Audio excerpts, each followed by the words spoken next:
Chapter 2. A Very Special Little Girl. Before we meet this deeply wicked individual, we need to go back to the beginning. Zoe's real mum died when she was a baby, but Zoe had still had a very happy life. Dad and Zoe had always been a little team, and he showered her with love. While Zoe was at school, Dad went out to work at the local ice cream factory. He had adored ice cream ever since he was a boy and loved working in the factory, even though his job involved long hours, not much money, and very hard work. What kept Zoe's dad going was making brand new ice cream flavours. At the end of every shift at the factory, he would rush home excitedly, laden with samples of some weird and wonderful new flavour for Zoe to be the first to try. Then he would report back what she liked to the boss.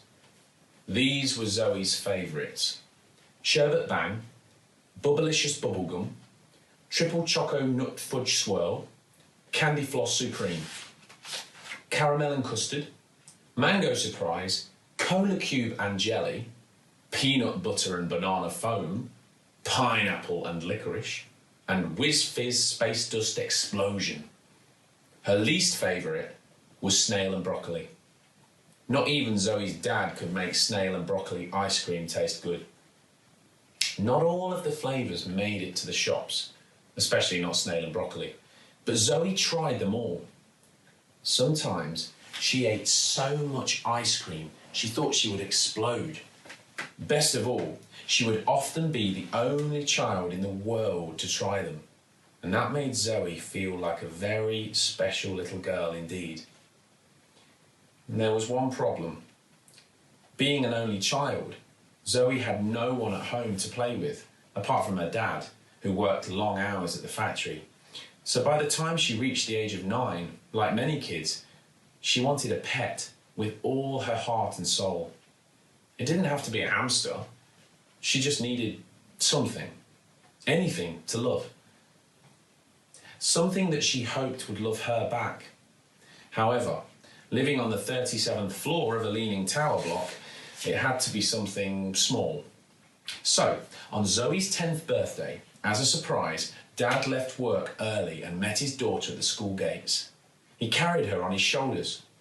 She had always loved that ever since she was a baby, and took her to the local pet shop.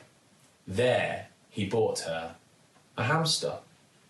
Zoe picked out the fluffiest, cutest baby one and named him Ginger Nut. Ginger Nut lived in a cage in the little girl's bedroom. Zoe didn't mind that Ginger Nut would go round and round on his wheel at night, keeping her awake. She didn't mind that he nipped her finger a couple of times when she fed him biscuits as a special treat. She even didn't mind that his cage smelled of hamster wee. In short, Zoe loved Ginger Nut, and Ginger Nut loved Zoe. Zoe didn't have many friends at school. What's more, the other kids bullied her for being short and ginger and having to wear braces on her teeth. Just one of those things would have been enough for her to have a hard time. She had hit the jackpot with all three. Ginger Nut was small and ginger too, though of course he didn't wear braces. That smallness and gingerness was probably deep down why Zoe chose him out of the dozens of little balls of fluff snuggled up together behind the glass at the pet shop. She must have sensed a kindred spirit. Over the weeks and months that followed, Zoe taught Ginger Nut some mind-boggling tricks. For a sunflower seed, he would stand on his back legs and do a little dance. For a walnut, Ginger Nut would do a backflip. And for a lump of sugar, he would spin around on his back. Zoe's dream was to make her little pet world famous as the very first break-dancing hamster. She planned to put on a little show at Christmas for all the other children on the estate. She even made a poster to advertise it. Ginger Nut, the break-dancing hamster. He locks, he up-rocks, he floor rocks, he does the robot. He is learning the windmill, but can't quite do it yet. On the decks, Zoe. Then one day, Dad came home from work with some very sad news, which would tear their happy little life apart.